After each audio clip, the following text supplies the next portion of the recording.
Huomenta, huomenta. Mitäs tässä näin aamusta? Aamusta vapettelua. Vapottelu, miten se nyt halutaan sanoa.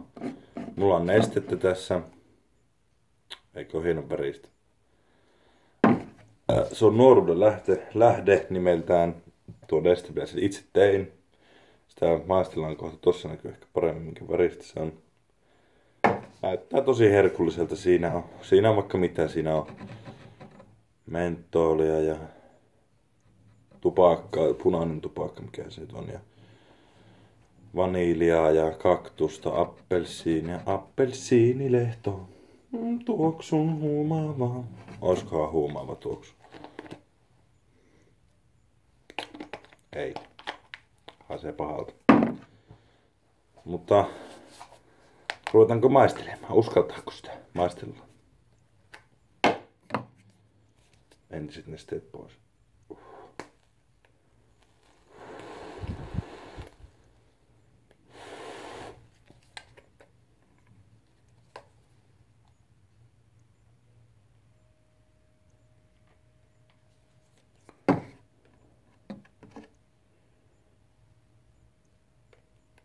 Täydet 100 wattia laitettava. Tietenkin eihän nyt tässä ruveta nössöilemään.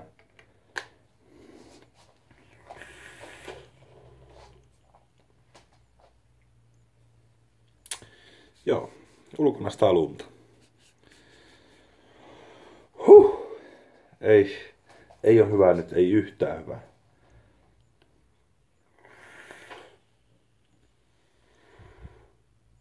Ei. Turha on mentoli, tässä maistuu tosi vahvasti, mutta tässä maistuu myös karkkinen tupakka, joka ei oikein sovellu tähän minun makuuni. Joku saattaisi kyllä tykätä tästä, ei minä ainakaan. Ei oikein maistu hyvältä. Pitänee myyä jollekin kalliilla tämä. Tämä on nuoruuden lähdessä. Nuorenet hetkessä, kun tätä höyryttelet.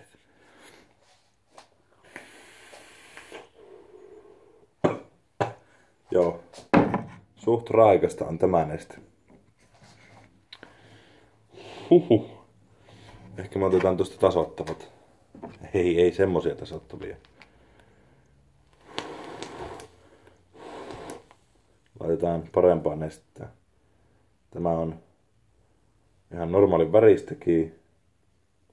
Tämä on Pink Pantheria. Tämä on kyllä minun mielestä tosi hyvä neste. Suosittelen kaikille Pink Pantheria. Olette te kaikki varmaan sitä maistanut, mutta tää on tosi hyvä makuinen neste. Toinen on myös vihreä omena, minun yksi lemppareista. Tuolla kaapissa sitäkin on vielä. Olisiko pitänyt sitä laittaa tuohon joukkoon, se mahtuu ehkä paremmalta.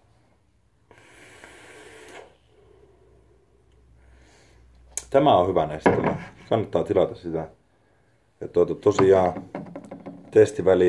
testilaitteistona, välineistönä ihan miten se haluaa sanoa on tämmönen perus sikelei 100 wattinen. 100 watt. Sitten täällä on tripperinä meillä kun mulla toimii Doge V2. Tämmönen näin perus. Koilit. Ei tää näkyä nyt. No koilit on kuitenkin 6-kieppiset perustuolit. Tehty Claptonista. Mikähän se oli? No mutta jotain Claptonia kuitenkin, en muista nyt. On kyllä helvetin hyvä laite, että sillä passaa testailla. Mutta en suosittele, jos joku haluaa, niin voi ostaa. Tai jos haluaa testailla tuota nestettä, niin sitä voi lähettää jollekin vähän se. 10 millin pullossa vähän jos joku välttämättä haluaa, mutta en suosittele. Hyi saatana. Jos tykkäsit videosta, peukku ylös tai alas, ihan sama minne sivulle sen peukun laitat. Elää tilaa, se ei muuta kuin hei hei ja hyi hyi.